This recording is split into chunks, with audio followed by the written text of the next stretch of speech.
Imagine you were in a meeting. You have a great idea. You want to say it, but you wait.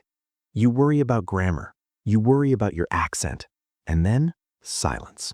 The moment passes. Someone else speaks. You missed your chance. Again. How much money are you losing because you are silent? How many jobs are you losing? It is time to stop hiding. You are not bad at languages. You are just using the wrong method. I am going to show you how to fix it right now. Stop studying grammar. Stop memorizing lists of words. It is not working. You have studied for 10 years and you are still scared to speak. Why?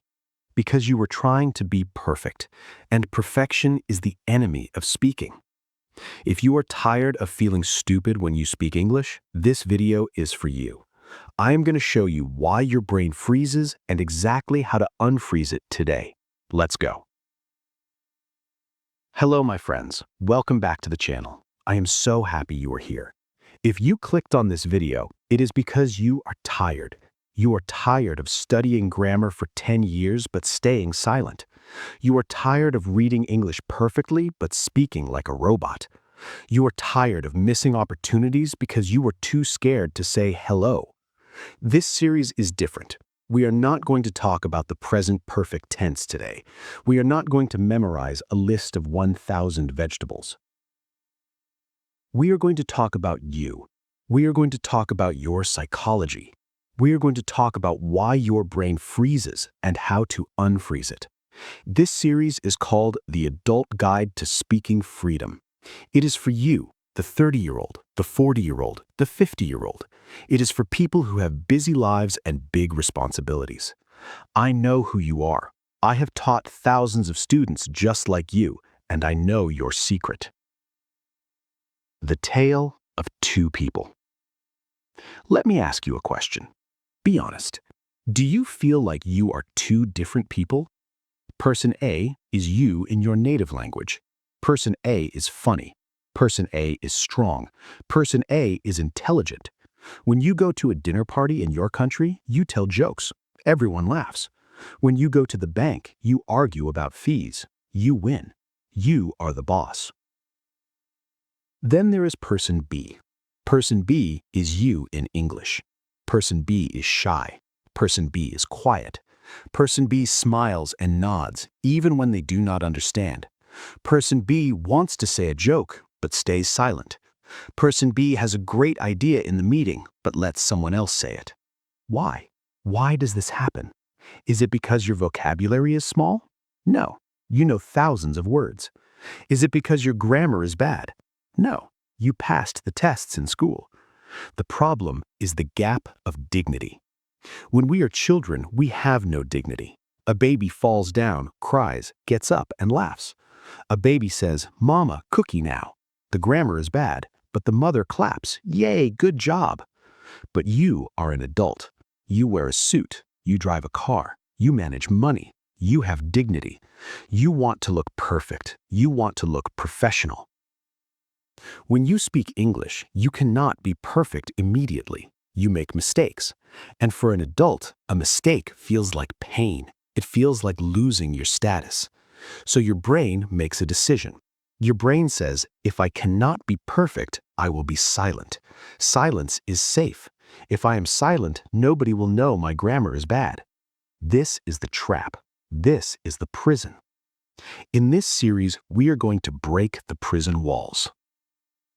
The story of Kenji. To understand this better, let me tell you a story about a student of mine. Let's call him Kenji. Kenji is 52 years old. He is a very successful manager in Japan. He leads a team of 50 people.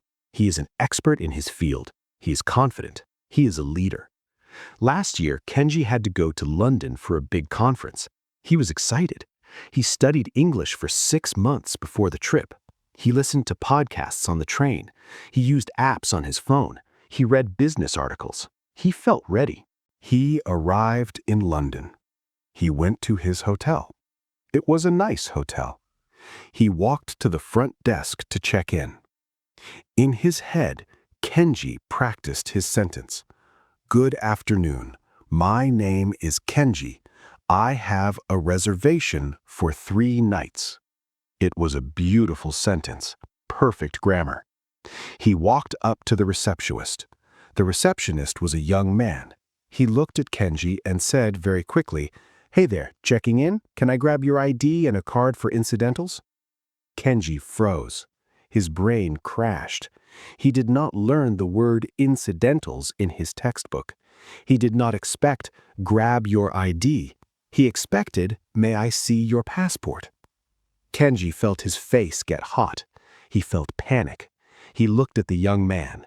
Kenji is a boss. He is a manager. But in that moment, he felt like a little boy. He forgot his perfect sentence. He forgot reservation. He forgot 3 nights. He just took out his passport, put it on the desk, and said nothing. The receptionist typed on the computer. Then he asked, "Do you need help with your bags?" Kenji did not understand. He just smiled and shook his head. He took his key and walked away. When he got to his room, Kenji felt terrible. He sat on the bed and felt angry. He thought, "I am a manager. I am smart. Why did I act like that? I didn't speak. I just handed him my passport like a robot." Do you know this feeling? The feeling of Kenji in the hotel room? The frustration, the shame, the gap between what you know and what you do. Kenji's problem was not English. If I wrote the receptionist's sentence on paper, Kenji would understand it perfectly. Can I grab your ID? Kenji knows grab means take. He knows ID. The problem was panic. The problem was trying to be perfect. When the situation changed, Kenji's brain shut down to protect his dignity. The solution: moving the muscle. So, how do we fix Kenji? How do we fix you? We need to change how you practice. Think about learning to play the piano. Can you learn to play by reading a book about pianos? Can you learn to play by watching videos of other people playing? No.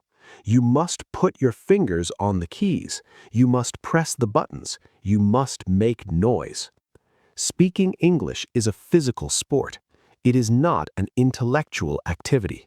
It is a muscle activity. Your mouth is a machine. It has muscles. Your tongue is a muscle. Your lips are muscles. Your jaw is a bone that moves. In your native language, your mouth moves in a specific way. If you speak French, your lips move forward. If you speak Japanese, your mouth does not open very wide. If you speak Arabic, you use the back of your throat.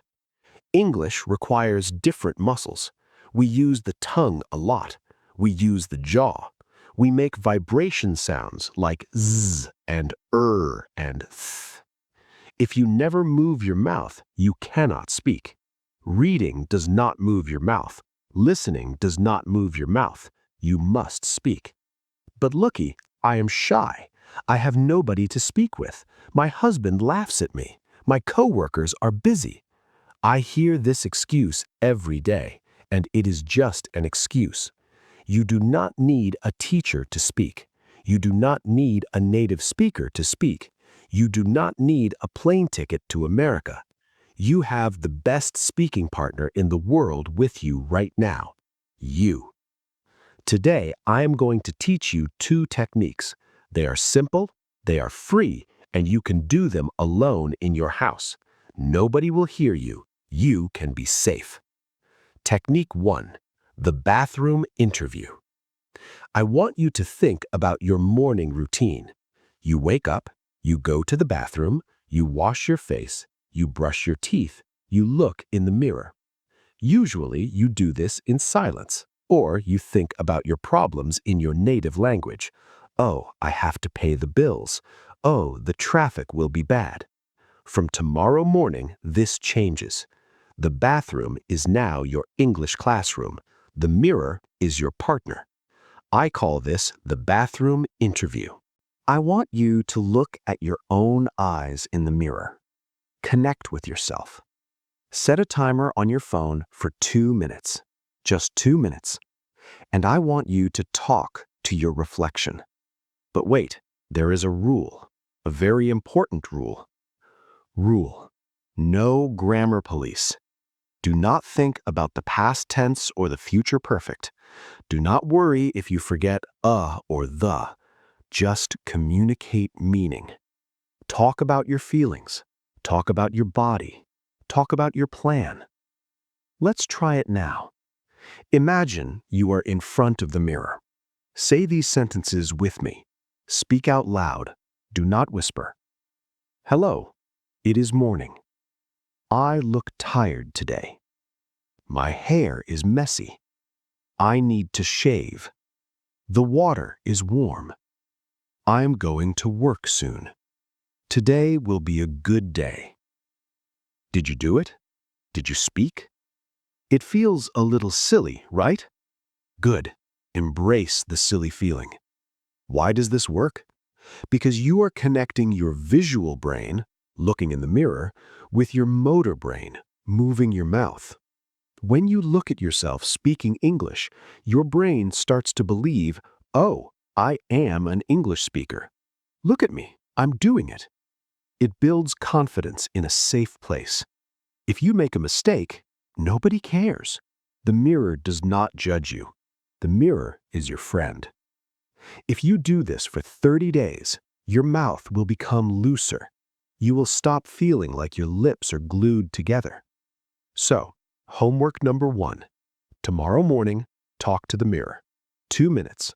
Tell the mirror about your hair, your face, your sleep, or your breakfast. Technique 2. The sportscaster. Now, let's move to the second technique. This helps you stop translating. The biggest problem for adults is the translation step. You see a table. Your brain thinks of the word in your language, mesa, tavolo, hyo. Then your brain translates to English, table. Then you say, table. This is too slow. This is why you pause. This is why you say, We need to cut the wire. We need to go directly from image to English. We are going to use the sportscaster technique. Have you watched a football match on TV or a baseball game? There's a man with a microphone. He describes everything that happens. He runs. He kicks the ball. He scores. The crowd is cheering. I want you to be the sportscaster of your life. I want you to narrate your actions while you do house chores. When you are alone, maybe you are washing the dishes or folding the laundry or cleaning the floor. Speak the action. Do not think it. Say it. Let's practice. Imagine you are doing the laundry. You have a basket of clothes. Do not do it silently. Narrate it. Say this with me. I am picking up the shirt. It is a blue shirt. I am folding the shirt. Now I have socks. Where is the other sock? Here it is. I put them together. This is easy. Do you see the grammar? It is very simple. Subject plus verb plus object. I fold the shirt. I wash the plate. I open the door. Why is this powerful? Because you are connecting the physical object, the shirt in your hand, directly to the English sound, shirt. There is no time to translate. You are touching it and saying it. Hand, brain, mouth. This creates a new pathway in your brain. I want you to try this when you are driving your car or taking the train. Look out the window. Narrate the world. I see a red car. The light is green. It is raining. That building is tall. The man is walking.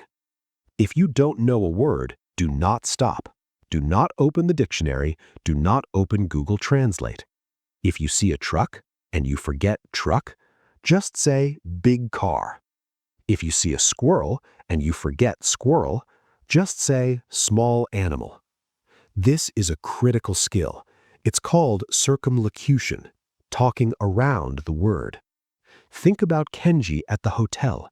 If he forgot reservation, he could say, I have a room booked, or I'm sleeping here tonight. The receptionist would understand. We need to train your brain to survive, not to be perfect. Fluency is flow. Fluency is moving forward, like a river. A river does not stop for a rock. It goes around the rock. Be the river. The golden rule: volume is confidence. Now, before we finish this first segment, we must talk about the most important physical rule of speaking. Be loud. I want to talk to the shy people. I know you. I was you. When I learned Spanish, I was terrified. I did not want people to hear my bad accent, so I whispered. I would go to a cafe and say very quietly, "One coffee, please." The waiter would lean in and say, "What? How?" And I would die inside. I thought, "Oh no, my Spanish is terrible. He does not understand me." But that was not true. My Spanish was fine. He just could not hear me. When you are nervous, you speak quietly. You look down at your shoes. You cover your mouth with your hand. You mumble. This creates a self-fulfilling prophecy. You whisper, then they cannot hear you, then they ask what, then you think your English is bad, then you get more nervous. You need to break this cycle. The taxi driver voice. I want you to imagine you are calling a taxi across a busy street. You cannot whisper to a taxi. You have to project your voice. I want you to introduce yourself right now. First, do it the old way, the shy way. Whisper it. My name is. I am from. Feel your body. Your shoulders are down. Your chest is closed. You feel weak. Now change your body. Shoulders back, chin up, open your chest. Imagine you were speaking to a room of 50 people. Project your voice to the wall on the other side of the room. Say it with me, loud. My name is your name. I am from your country. I speak English. Do it again, louder. I am here. How does that feel? It feels different, right? It feels powerful. When you speak loudly, two things happen. Clarity. Even if you have a strong accent, people can understand you if the volume is good. Psychology. When you act confident, your brain releases chemicals that make you feel confident. You can trick your brain. So the next time you order a coffee or ask a question in a meeting, I want you to speak 20% louder than you think is necessary. It will feel like you are shouting, but to the listener, it will just sound like confidence. Review of Segment 1. My friends, we have started the journey. Let us review what we learned in this first episode. The two people. You are not broken. You are just protecting your adult dignity. It is okay to be a beginner again. The mirror interview. Every morning, spend 2 minutes talking to your eyes. No grammar police allowed. The sportscaster. Describe your physical actions. Connect the object to the word. Do not translate. Be loud. Volume equals confidence. Do not whisper your English. Shout your English. Your homework. I am not letting you go without work. Watching this video is easy. Doing the work is hard, but the work is where the magic happens. For the next 24 hours, I have a mission for you. I want you to narrate 3 specific tasks in your day: making your breakfast or coffee, getting dressed or putting on shoes, your travel to work or walking to another room. Say the sentences out loud. I take the spoon. I pour the milk. I tie my shoes. I open the door. If people look at you, let them look. Maybe they will think you are crazy, but you are a crazy person who is becoming fluent in English. That is better than a sane person who is silent. What is coming next? In the next segment, Episode 2, we are going to solve the biggest mystery of English listening. Have you ever listened to a native speaker and thought, why are they so fast? Why does "what do you want to do" sound like "what do you want to do"?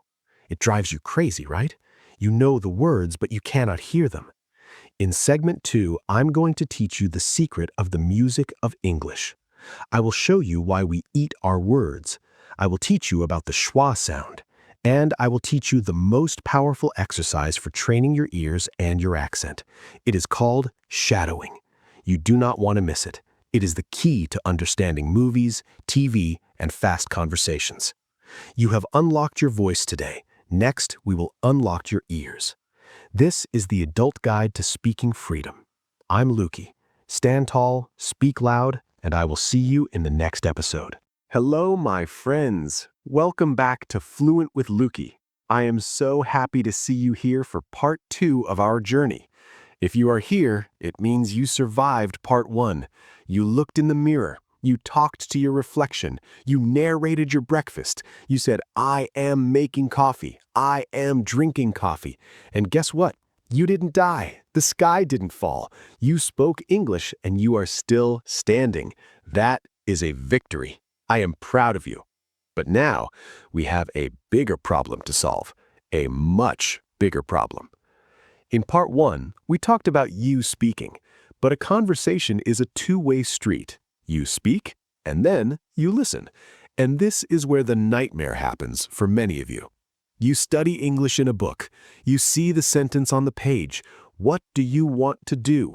It looks beautiful. 6 clear words. You know what, you know do, you know want, you are happy. Then you go to the United States, or you watch a Hollywood movie, and the actor looks at his friend and says one sound. What do you want to do? One sound. 1 second, what do you want to do? And your brain freezes. You panic. You think, wait, he didn't say the words. He ate the words. Why are Americans so hungry? Why do they eat the letters? You feel stupid because you studied for years, but you cannot understand a simple question. My friends, listen to me. You are not stupid. Your ears are just trained for the wrong thing. Your ears are trained for reading English. But the world speaks real English. Today, in episode 2, we are going to fix your ears and your mouth. We are going to learn the secret of flow. We are going to learn why Americans sound lazy. We are not lazy, I promise. We are just efficient. And I'm going to teach you the most powerful exercise in the world for language learning. It is called shadowing. If you do this exercise for 10 minutes a day, in 1 month, your friends will ask you, wow, where did you learn that accent? You sound American. Are you ready to unlock the code of speed? Let's go. Part 1, the robot versus the musician. Let's understand the problem first. Most of us were taught English by reading. When you read, every word has the same space. Subject, verb, object. I, go, to, the, store. If you speak like this, I call it robot English. Hello, how are you today, sir? Is it correct? Yes, the grammar is perfect. Is it natural? No, it sounds mechanical, and it is exhausting for you to speak like that because you are stopping after every word. English is not a robotic language. English is a musical language. English has a beat like a drum. Boom, da-da. Boom, da-da, boom. We have something called stress timing. This means some words are big and long, and some words are tiny and fast. The big words are the content words. These are the nouns, the verbs, the adjectives. These words carry the information. The tiny words are the grammar words.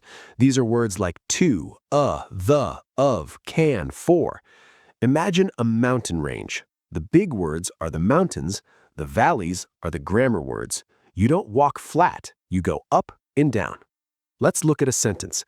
I went to the store to buy some bread. If you are a robot, you say every word clearly. I went to the store to buy some bread. If you are a musician, you only hear the mountains.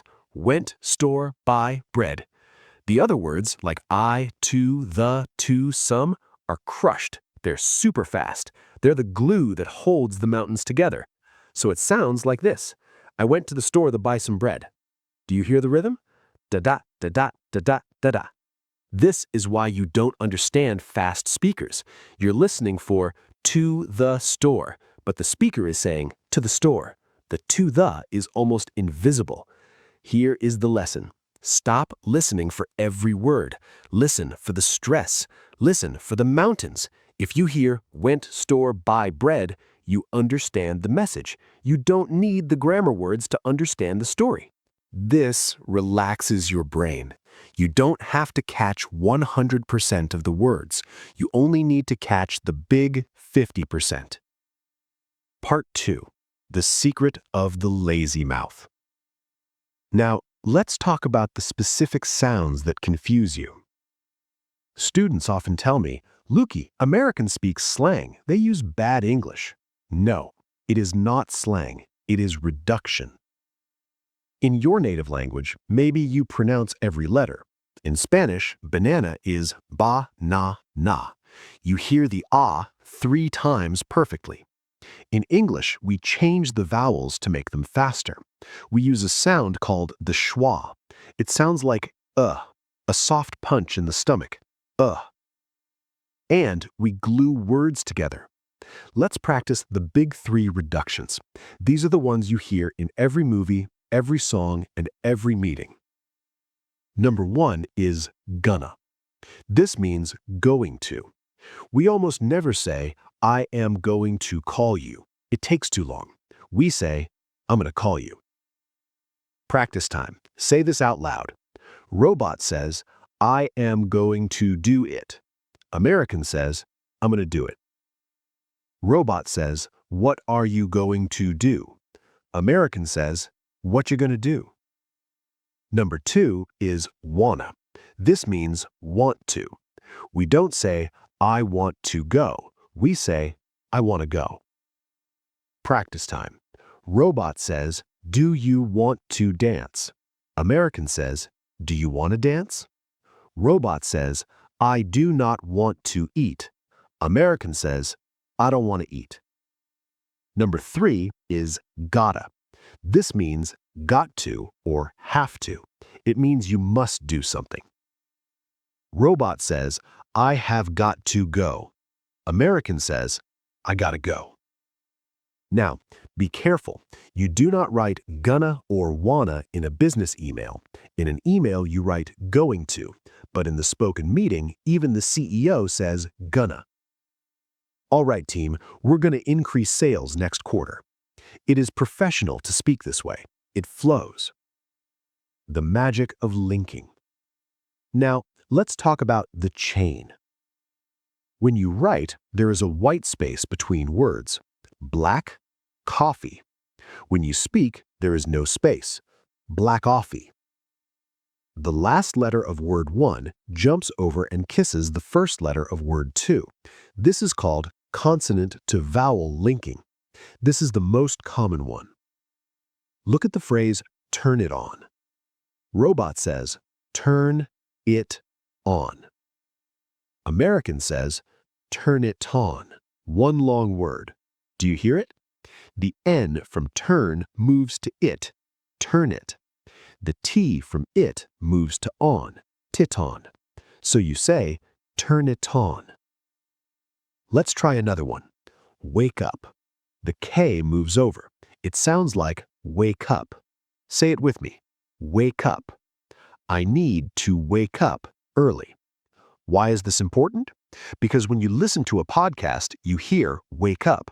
Your brain searches for the word wake up in the dictionary. It doesn't exist, so you get confused.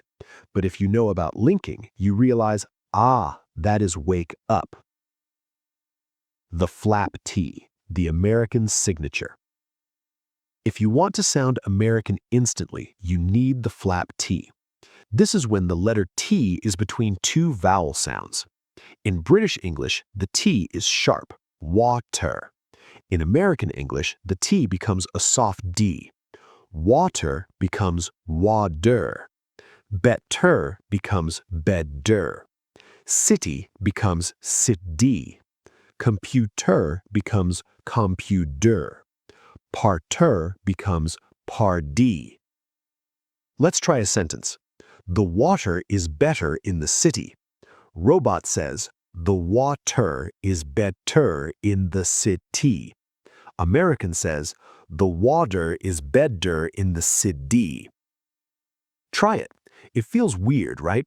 Your tongue wants to make a strong T, but relax your tongue. Just tap the roof of your mouth gently. Water, bedder. This is the music. This is the flow.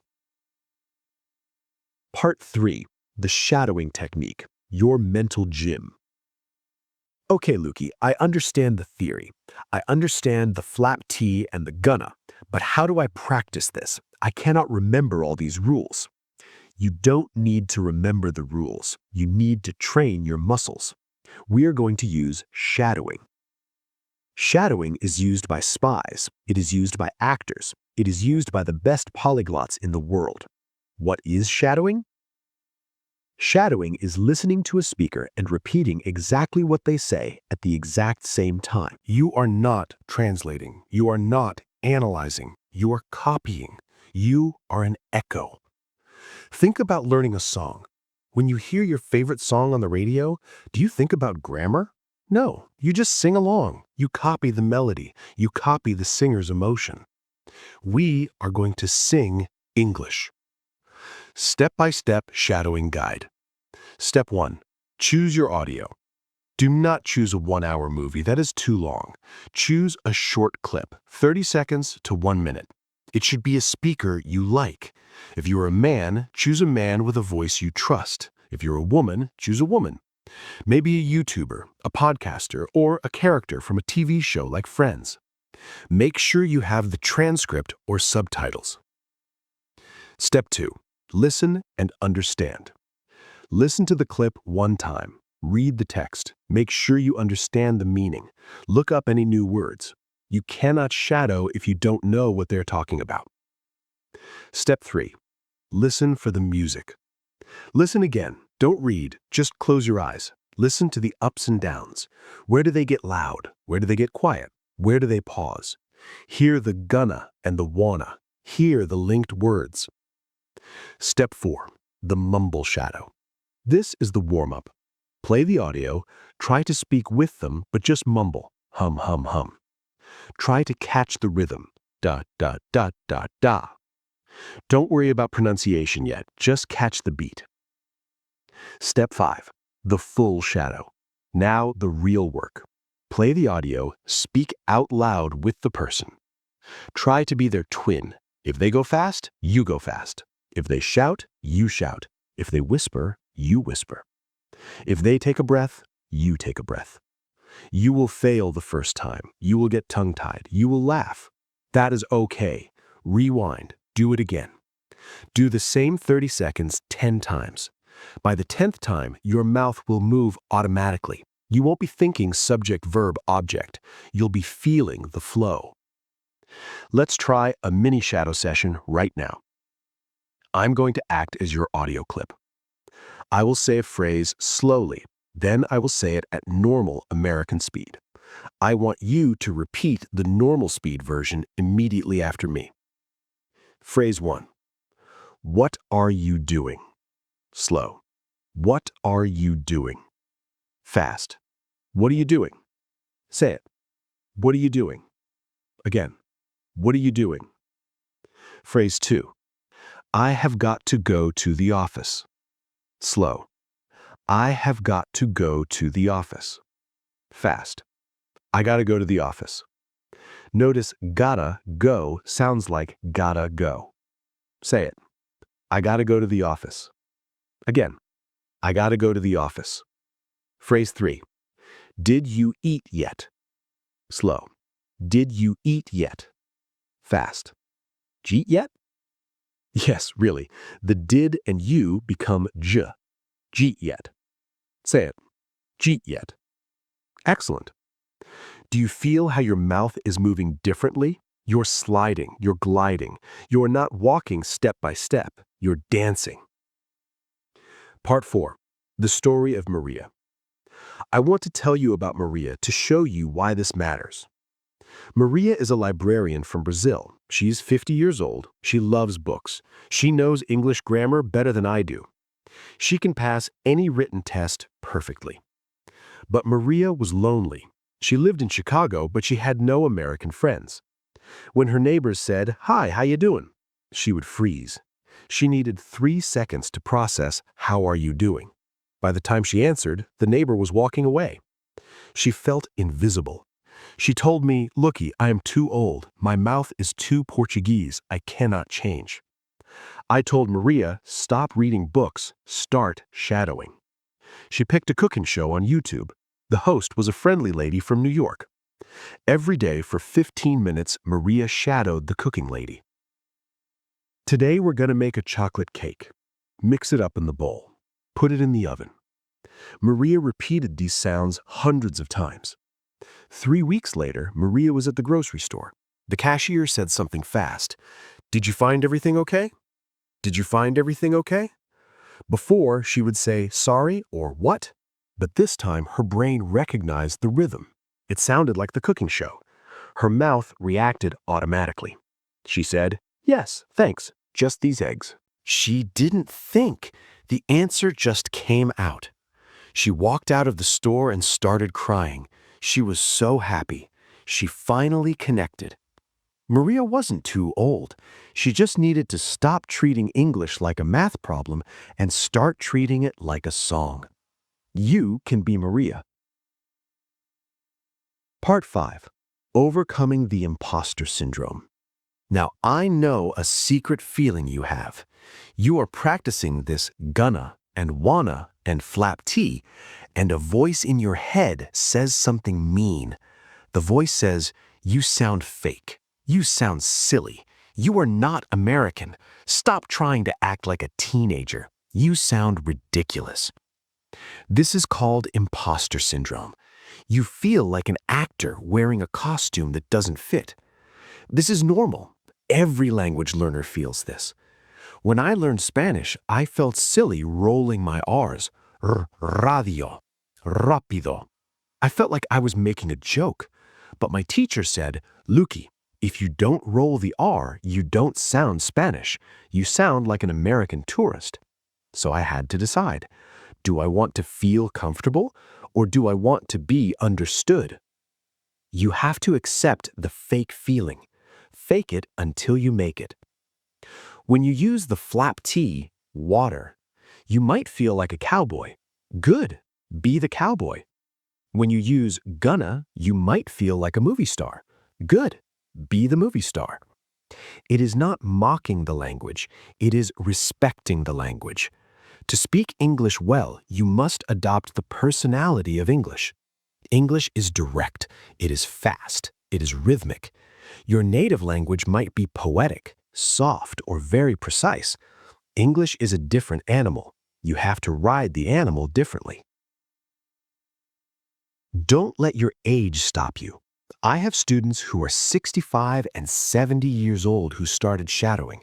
They tell me, "Looki, watching the news is finally fun. I understand what they're saying." Your brain is plastic. It can change at any age, but you have to feed it the right input. Part 6. Your homework and action plan. Okay, we have covered a lot today. We talked about robot versus music. We talked about reductions. We practiced the flap T. Now you need a plan. You cannot just watch this video and forget it. You need to do the work. Here is your shadowing routine for the next 4 days. Number 1, find your source. Go to YouTube. Find a video that is 3 to 5 minutes long. Topic? Something you love. Gardening? Cars? Technology? Makeup? Travel? Choose a speaker with a clear American voice. Number 2, the 5-minute drill. You don't need an hour, you need 5 focused minutes. Pick 1 minute of that video. Listen to it. Read it. Then play it and shadow it. Do it 5 times in a row. Number 3, record yourself. The scary part. I know. You hate the sound of your own voice. We all do. But use the voice recorder on your phone. Record yourself saying that 1 minute of text. Then play the original video. Then play your recording. Compare them. Did you go up when they went up? Did you say gonna or did you say going to? Be your own teacher. Fix one thing, then do it again. Bonus challenge, the check it game. Tomorrow, when you're watching Netflix or listening to music, I want you to be a detective. Find the links. When you hear a character say, wake up, shout, linking. When you hear a character say, water, shout, flap tea. Train your ears to hunt for these sounds. Once you start hearing them, you cannot unhear them. We are now in episode 3 of our special series. We have come a long way together. In episode 1, we identified the enemy, the silence, the fear. We learned to look in the mirror and become our own best friends. We learned to narrate our coffee making and our traffic jams. In episode 2, we tackled the speed of American English. We learned that English is music, not a robot code. We learned to shadow. We learned to find the beat. But now, we have to fix the scariest problem of all. I want you to imagine a situation. You are at a dinner party. Or maybe you are in a Zoom meeting with international colleagues. The conversation is going well. You are feeling good. You are shadowing in your head. You are ready. Then someone looks at you and asks a simple question. They say, "So, tell me about your weekend. What did you do?"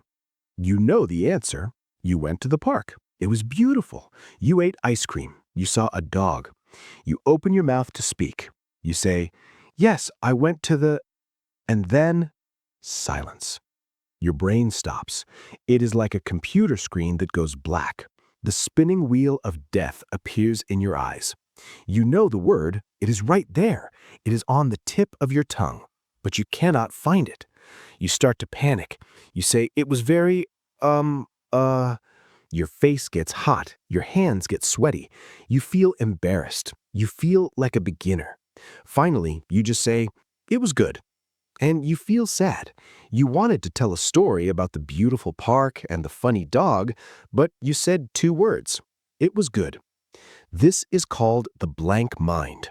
Every adult learner hates this feeling. It makes you feel old. It makes you feel slow. But today, I have good news. Your memory is not broken. Your brain is not getting old. The problem is how you organize your words. You are trying to build a house using 1 brick at a time, and that is too slow. Today, I am going to teach you the secret of chunking. This is how native speakers talk without thinking. This is how you will stop searching for words and start finding them instantly. Are you ready to upgrade your brain software? Let us begin. Part 1. The Trap of the List. Let us look at how you learned English in school. I bet you had a vocabulary notebook, and I bet it looked like this. Apple equals manzana. Run equals correr. Table equals mesa.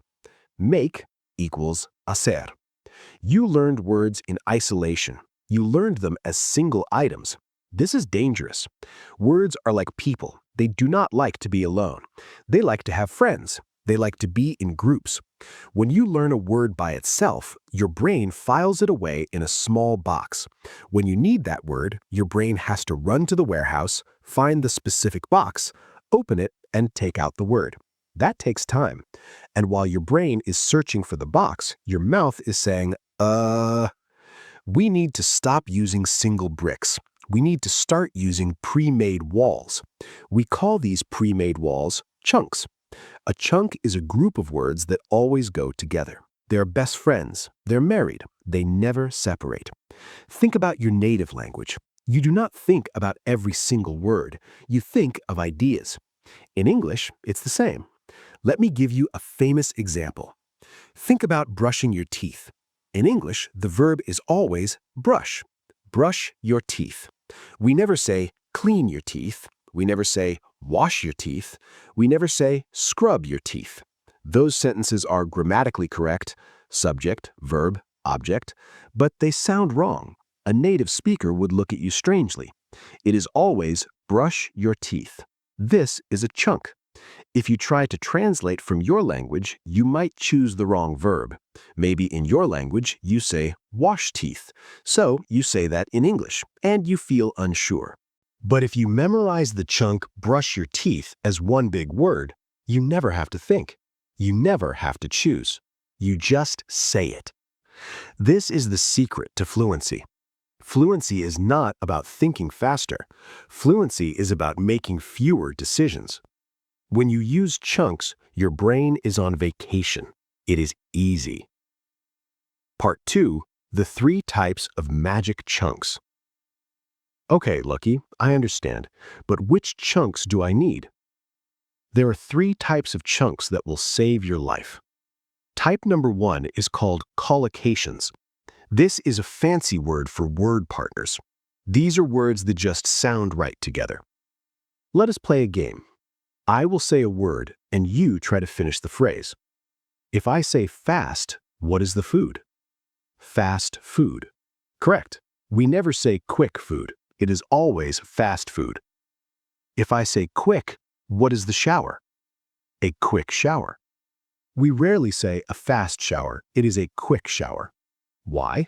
There is no logic. There is no rule. It is just a habit. Here are some very important word partners for your daily life. To make a mistake. We do not do a mistake. We make a mistake. Imagine you're in a meeting. If you have to think, is it do or make? Is it do or make? You will stutter.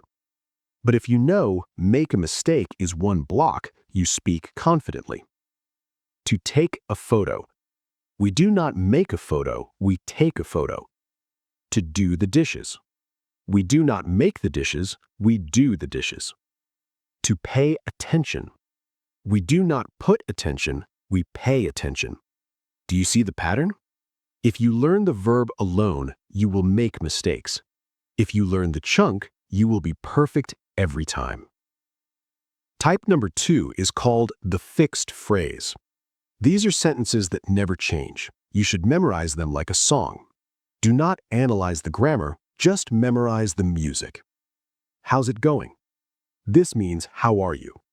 Do not think about the grammar. Do not think, why is there an it? What is the subject? Just say the sound. How's it going? Long time no see.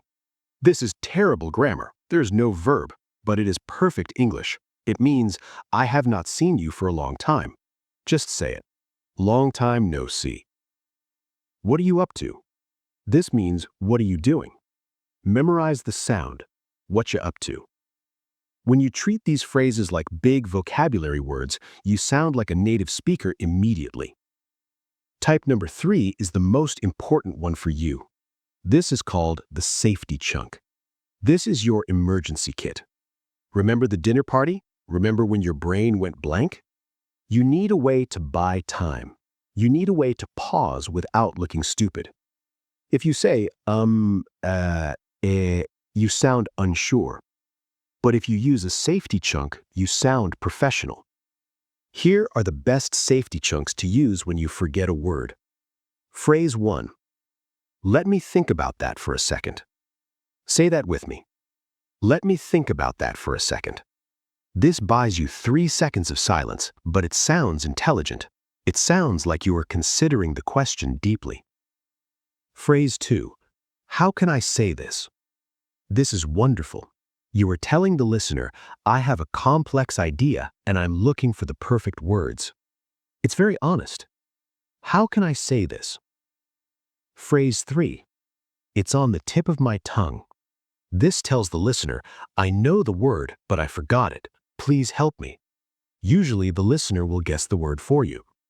So next time you're stuck, don't panic. Just use a safety chunk. That's a good question. Let me think. Then take a breath. The word will come back. Part 3. The story of Elena. I want to tell you about a student named Elena. Elena was an architect from Italy. She was brilliant at drawing buildings. She could design a house in 10 minutes, but she was terrified of presenting her ideas in English.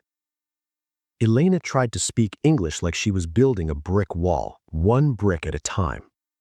She would think, okay, I need the subject I, then I need the verb want, then I need the preposition to. I want to show you the kitchen. But if you memorize the chunk, brush your teeth, As one big word, you never have to think. You never have to choose. You just say it. This is the secret to fluency. Fluency is not about thinking faster. Fluency is about making fewer decisions. When you use chunks, your brain is on vacation. It is easy. Part 2. The 3 types of magic chunks. Okay, Looki, I understand. But which chunks do I need? There are 3 types of chunks that will save your life. Type number 1 is called collocations. This is a fancy word for word partners. These are words that just sound right together. Let us play a game. I will say a word, and you try to finish the phrase. If I say fast, what is the food? Fast food, correct. We never say quick food, it is always fast food. If I say quick, what is the shower? A quick shower. We rarely say a fast shower, it is a quick shower. Why? There is no logic, there is no rule, it is just a habit. Here are some very important word partners for your daily life. To make a mistake. We do not do a mistake, we make a mistake. Imagine you're in a meeting. If you have to think, is it do or make? Is it do or make? You will stutter. But if you know make a mistake is one block, you speak confidently. To take a photo. We do not make a photo, we take a photo. To do the dishes. We do not make the dishes, we do the dishes. To pay attention. We do not put attention, we pay attention. Do you see the pattern? If you learn the verb alone, you will make mistakes. If you learn the chunk, you will be perfect every time. Type number 2 is called the fixed phrase. These are sentences that never change. You should memorize them like a song. Do not analyze the grammar, just memorize the music. How is it going? This means, how are you? Do not think about the grammar. Do not think, why is there an it? What is the subject? Just say the sound. How is it going? Long time no see. This is terrible grammar. There is no verb, but it is perfect English. It means, I haven't seen you for a long time. Just say it. Long time no see. What are you up to? This means, what are you doing? Memorize the sound. What you up to? When you treat these phrases like big vocabulary words, you sound like a native speaker immediately. Type number 3 is the most important one for you. This is called the safety chunk. This is your emergency kit. Remember the dinner party? Remember when your brain went blank? You need a way to buy time. You need a way to pause without looking stupid. If you say, you sound unsure. But if you use a safety chunk, you sound professional. Here are the best safety chunks to use when you forget a word. Phrase 1. Let me think about that for a second. Say that with me. Let me think about that for a second. This buys you 3 seconds of silence, but it sounds intelligent. It sounds like you were considering the question deeply. Phrase 2. How can I say this? This is wonderful. You are telling the listener, I have a complex idea and I'm looking for the perfect words. It's very honest. How can I say this? Phrase 3. It's on the tip of my tongue. This tells the listener, I know the word, but I forgot it. Please help me. Usually, the listener will guess the word for you. So next time you are stuck, don't panic. Just use a safety chunk. That's a good question. Let me think. Then, take a breath. The word will come back. Part 3. The story of Elena. I want to tell you about a student named Elena. Elena was an architect from Italy. She was brilliant at drawing buildings. She could design a house in 10 minutes. But she was terrified of presenting her ideas in English. Elena tried to speak English like she was building a brick wall, one brick at a time. She would think, okay, I need the subject I, then I need the verb want, then I need the preposition to. I want to show you the kitchen. Think about a character in a movie called MacGyver. He fixes everything with a piece of gum and a stick. You are the MacGyver of English. You use the words you have to build the meaning you need. Remember, your goal is communication, not a vocabulary test. If you communicate the idea, you win. Part 6. Your homework and the 24-hour challenge. We are coming to the end of episode 3. Your brain is now full of new tools. You have the mirror, you have shadowing, and now you have chunks. Here is your mission for the next 24 hours. I want you to be a collector. I want you to find 5 new chunks from your life. Look at your phone. Look at your emails. Look at Netflix. Find 5 pairs of words that are married. Maybe you see log in. Maybe you see sign up. Maybe you see out of order. Maybe you see go ahead. Write them down in your notebook, but do not write them as a list. Write a sentence for each one. Do not just write go ahead. Write please go ahead with the project. And say it out loud. Remember episode 1, be loud and proud. Please go ahead with the project. Also, I want you to practice one safety chunk. Choose your favorite one. Maybe it is, that is a good question. Say it 10 times today. Say it in the shower. Say it in the car. That is a good question. That is a good question. Make it automatic. So the next time you are nervous, it will come out of your mouth like magic. You won't even have to think about it. My friends, you are doing amazing work. You are breaking the chains of the translation trap. You are stopping the robot voice. You are becoming fluid. We have fixed your fear. We have fixed your listening. We have fixed your vocabulary. But there is one final piece of the puzzle. How do you do this every day? How do you stay fluent if you do not live in America? How do you create an English bubble in your house in Vietnam or Italy or Brazil? In the next and final segment, episode 4, we are going to put it all together. We are going to talk about the lifestyle. We have arrived. This is it. This is the final chapter of our journey together. Take a moment to look back at the path we have walked. It has been a long road, but a necessary one. In episode 1, we identified the enemy, the silence. We learned to look in the mirror and become our own best friends. In episode 2, we tackled the speed of American English. We learned that English is music. We learned to shadow. And now in episode 3, we fixed the blank mind. We stopped building with lonely bricks and started building with chunks. You now have the blueprint. You have the tools. You have the knowledge. But knowledge alone is not enough. A blueprint is useless if you do not pick up a hammer and build the house. The danger now is the end of course effect. You finish this series, you feel inspired, you say, yes, Looki, I am ready. And then you turn off the video, you go back to your job, you go back to your family, you go back to your native language world. Slowly, your brain will drift back to its old settings. The fear will return. To truly master speaking English, you cannot just be a visitor. You cannot be a tourist. You must live there. But Looki, you say, I live in Brazil. I live in Japan. My family speaks my language. How can I live in English? I have a secret for you. Geography does not matter. We are going to build an immersion bubble.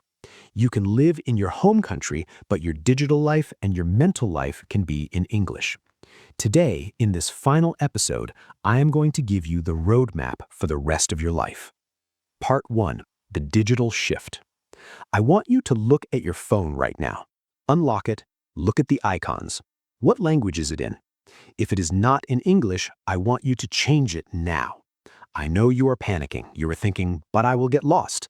Yes, it will be annoying for 2 days. But think about what this does to your brain. This forces your brain to see English words like cancel, save, edit, and search hundreds of times a day. Every time you look at your phone, you get a mini English lesson. You stop translating the word cancel because you see it so often. It becomes automatic. This is passive learning at its best. It's free and it requires 0 extra time. Now, look at your entertainment, your YouTube, your Netflix. Stop watching content in your native language. Stop watching dubbed movies. If you love cooking, watch a chef from New York. If you love technology, watch tech reviews in English. If you love football, watch the commentary in English. This is the rule. Consume what you love, but consume it in English. When you do this, something magical happens. You stop studying English. You start learning cooking using English. English becomes the tool, not the goal. Part 2. The identity shift. This is the most important part of the entire series. This is the psychological key. As long as you say to yourself, I am a Spanish speaker learning English, your brain will treat English as a foreign object. You identify as a student. Students make mistakes. Students are not ready. You need to kill the student identity. You need to change your identity to speaker. I want you to stand in front of a mirror again. I want you to say, I am a bilingual person. English is one of my languages. When you own the language, you stop apologizing for it. Have you ever started a conversation by saying, sorry, my English is bad? Stop doing that. Never apologize for your English again. When you apologize, you tell the other person, I am not confident, please judge me. Instead, just speak. You must accept that you will make mistakes. Even native speakers make mistakes. It happens. You must accept that you will have an accent. Many students hate their accent. They want to sound exactly like an American. Listen to me. An accent is not a sin. An accent is a badge of honor. It means you are brave enough to leave your comfort zone. As long as you are clear, your accent is beautiful. Be loud, be proud, be you in English. Part 3. The daily routine. Okay, Looki, give me the plan. What do I do tomorrow morning? Here is your daily immersion routine. It takes less than 20 minutes. You have time. Morning. 2 minutes. The bathroom mirror. While you brush your teeth, talk to your mirror friend. Set the intention for the day in English. I am going to work. I need to buy milk. I am tired. Commute. 10 minutes. The shadowing session. In the car or on the bus, put on your headphones. Listen to a podcast. Shadow it. Mumble along. Find the rhythm. Wake up your English mouth. Daytime. All day. The chunk hunter. Keep your eyes open. Look for collocations in your emails. Write down one interesting phrase in your phone. Night, 1 minute. The gratitude.